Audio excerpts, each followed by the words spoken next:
मेरा सारा पॉइंट ये है कि किसी से कोई झगड़ा नहीं है। मुत्तहिदा कौमी मूवमेंट अगर सिंध के लोगों के लिए कोई बेहतरी की चीज़ कहेगी, हम उनके साथ वो काम करेंगे। बड़ा क्लियर मौक़िफ़ है, कोई और इंटरेस्ट नहीं है।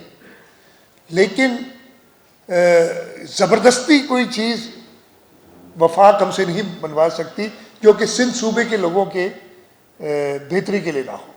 5,000 रुपये पर एलिजिबल फैमिली का हमने एक स्कीम बनाई है। टोटल जो BISP स्कोर है, BISP रेटिंग्स बनाती है, जो जिसका स्कोर 1 होता है वो गरीब तरीन होता है, जिसका स्कोर 100 होता है वो बहुत अमीर आदमी होता है। तो हमने 35 PMT जो उनका होता है स्कोर, उस तक ये रखा है और इसमें 44,13,584 ख़ानदान मुस्तफ़ीद होंगे और ये तकरीबन सूबा सिंध का 60% लोग हैं जो इससे मुस्तफ़ीद होंगे। टोटल स्कीम 22 अरब रुपए से ज़्यादा की है। इसमें कोई कैश की सूरत में नहीं होगा, ये सारा अकाउंट्स के अंदर पैसा जाएगा।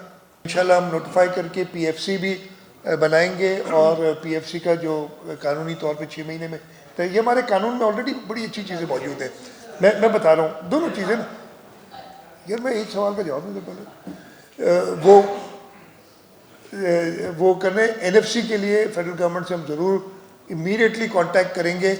सबसे पहले तो नेशनल फाइनेंस कमीशन बनाना होगा प्राइम मिनिस्टर ने, उसमें भी आइन में दिया हुआ है कि कितने अरसे में बनाना होगा। प्राइम मिनिस्टर साहब से ज़रूर करेंगे और मीनिंगफुल बातें हो। हम इंतज़ार कर रहे हैं कि फेडरल फाइनेंस मिनिस्टर अपॉइंट हो जाएं और मैं इमीडिएटली उससे जो है कांटेक्ट करूंगा फॉर NFC। आपने बाकी सूबों का जिक्र किया तो मैं आपको ये बता दूं कि जो मैंने ये जब फैसला किया था तो पंजाब सूबे ने भी वो शायद डिलीवर कर रहे हैं थैले, और उस थैले के अंदर 10 किलोग्राम आटा, 2 किलोग्राम चीनी, 2 किलोग्राम घी, ये नोटिफाइड है उनका, 2 किलोग्राम चावल और 2 किलोग्राम बेसन है। और इसकी कीमत जो बनती है, मैंने इनसे कहा था कि जी आज की मार्केट प्राइस निकाल लें, क्या कीमत बनती है, वो 3,428 रुपये बनती है। हमने जो एक लमसम 5,000 रुपये जो भी वो ख़रीदना चाहे रमज़ान में अपने लिए, इसलिए हमने वो हमेशा से मेरा ये और हमारी टीम का यही रहा है कि कैश देना बेहतर है। अगर क्लीनली साफ़ सुथरे तरीके से दे सकें वो देना बेहतर है कि मेरी क्या ज़रूरत है या आपकी क्या ज़रूरत है, आप उनके ऊपर छोड़ें कि क्या लेना है।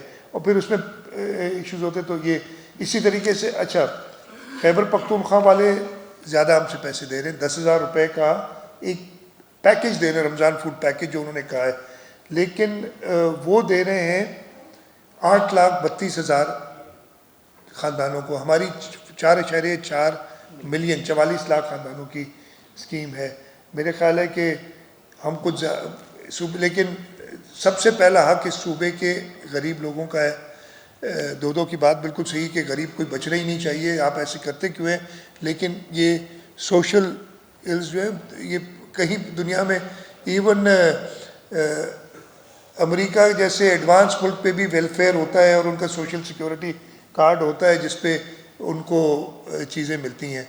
तो ये एक ट्राई टेस्ट, और जैसे मैंने कहा इस्लाम में भी ज़कात का यही कॉन्सेप्ट है। शहीद जान मोहम्मद महर का जो केस है, 13 अगस्त को ये केस हुआ था, हमारी हुकूमत ख़त्म हो चुकी थी, मैं अभी तक चीफ़ मिनिस्टर था, इसलिए कि नई चीफ़ मिनिस्टर ने ओथ नहीं उठाया था। उसी रात को जैसे मुझे पता चला था, हमने कोशिश भी की थी कि अगर उनको ट्रांसपोर्ट करके कराची लाया जाए, लेकिन अल्लाह ताला को मंजूर नहीं था, उनकी शहादत हो गई। 12 नॉमिनेटेड थे उस FIR में, और उनमें से मेरी अभी एज चीफ मिनिस्टर 5 लोग अरेस्ट हो गए थे। और आप बिल्कुल सही कह रहे हैं, जो अक्यूज्ड एट लार्ज है जिसमें शेर मोहम्मद सबसे बड़ा, ये डिटेल फॉलोअप मैं करता रहा हूँ इवन ड्यूरिंग केटेकर। 1-2 बार जब मैं गया हूँ सखर, चेयरमैन बिलावल भुट्टो जरदारी साहब भी गए थे, उन्होंने फैमिली के साथ ताज़ियत भी की थी, और उधर भी जो इंतज़ामिया थी, दो हम हुकूमत में नहीं थे लेकिन इंतज़ामिया से कहा था कि इसको करें, हम इसको सीरियसली ले रहे हैं। रिसेंटली जैसे ही मैं आया वापस इस पर ब्रीफिंग ली थी, वहाँ कच्चे में फिर एक और झगड़ा हो गया था, आप लोग ज़्यादा, मैं डिटेल में नहीं जाता, जिसकी वजह से पुलिस को प्रॉब्लम हो गई, लेकिन ये कोई एक्सक्यूज़ नहीं है कि वो कातिल गिरफ्तार ना हो, पुलिस के पास कोई एक्सक्यूज़ नहीं है। मैंने बड़ा क्लियरली उनको कह दिया है, और जैसे मैंने आपको कहा कि हम इस पर सीरियसली करेंगे। जहाँ तक उनको प्रोटेक्शन की बात है, मैं भी चेक कर लेता हूँ, will provide all kind of protection to the family, उसमें कोई नहीं, मैं ख़त्म कर लूँ। दूसरा, आपने बात की क्रिटिसिज्म की, मैंने तो कहा ना, मैं क्रिटिसिज्म को बड़ा पॉजिटिवली लेता हूँ। आप लोग को पता नहीं क्यों नाराज़ होते हो, आपको कोई कह देना तो काफ़ी बड़े नाराज़ होते, मैं नहीं नाराज़ होता यार, मैं खुश रहता हूँ, हंसता रहता हूँ। क्रिटिसिज्म नहीं होगा, चाहे वो गलत हो, उससे चले, वो फिर मेरी ऊपर है ना कि मैं उसको एनालाइज करूं कि ये सही क्रिटिसाइज़ कर रहा है मुझे या कोई गलत कर रहा है क्रिटिसाइज़। तो क्रिटिसिज्म बुरी बात नहीं है, मैं चाहूँगा ये कि क्रिटिसिज्म ऐसा हो जो कि जायज़ हो, ताकि मेरा वक्त बर्बाद ना हो नाजायज़ क्रिटिसिज्म को एड्रेस करते हुए। मैंने शुरू में ही कहा था ये। और जहाँ तक बात है, तो फैसला सिंध के लोगों ने सुना है, और सिंध के लोगों ने हमें इतनी ज़्यादा सीटें इस दफ़े दी हैं जो पहले हमने कभी नहीं ली, और ये कोई अनहोनी बात भी नहीं थी। आप मेरी प्रेस कॉन्फ्रेंसेस उठा लें, और मैंने बड़ा क्लियरली कहा था कि हम 90 से 95 सीटें जीतेंगे।